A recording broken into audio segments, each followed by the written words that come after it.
নজর রাখবো পরবর্তী সংবাদে।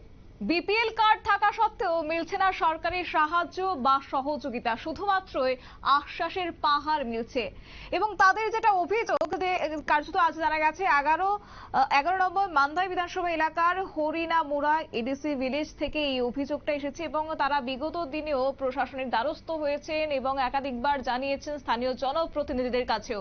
এবং তারা শুধুমাত্র আশ্বাস দিয়েছে এবং তাদের সঙ্গে দেখা সাক্ষাৎ করে তাদেরকে নথিপত্র পর্যন্ত তারা নিয়েছে এবং তাদের কাছ থেকে টাকাও পর্যন্ত নেওয়া হয়েছে, এমনটা অভিযোগ তারা তুলে ধরেছেন। কিন্তু আজ পর্যন্ত কোনো সাহায্য বা কোনো সহযোগিতার বাস্তব চিত্র তারা পাননি। তবে একটু বিষয়ে জানিয়ে রাখি যে এই ভিলেজের মোড়াবাড়ি এলাকায় বসবাস সেই বিপিএল কার্ড পরিবার এবং তাদের নাম বিশুচন্দ্র দেববর্মা এবং বীর বাহাদুর দেববর্মা। সম্পর্কে তারা পিতা এবং পুত্র। বিপিএল কার্ড থাকা সত্ত্বেও তাদেরকে এখনো পর্যন্ত প্রধানমন্ত্রী আবাস যোজনার যে ঘর রয়েছে বা যে প্রকল্প রয়েছে তার সুবিধাটুকু তারা পাননি।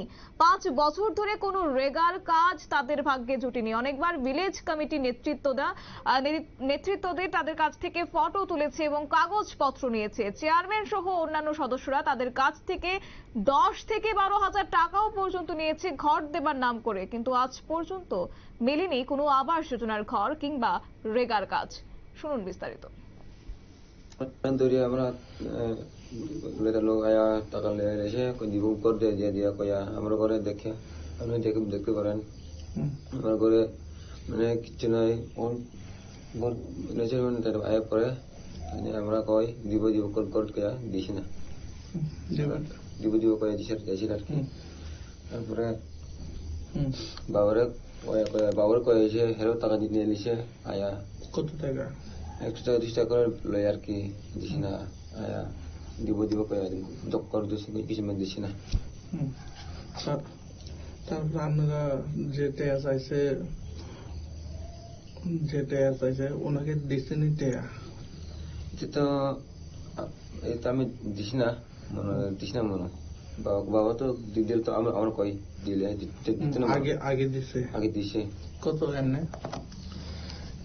এমনি ধরুন 500 দরিয়া এরা খাসে মনো 10-15 মনো খাসে মনো 10-15,000 কে পাকা তা নাই এটা আছে এরা চেয়ারম্যান নেতা। তারপরে এখন বর্তমানে সরকারকে আপনারা কি বলবেন? এই ভাঙা করে এভাবে যে কোনো সময় দুর্ঘটনা করতে পারে, যে কোনো সময় মাঠটা পরে আপনার উপরে পরে ছেড়ে দুর্ঘটনা করতে পারে। বর্তমান সরকারে কি বলবেন?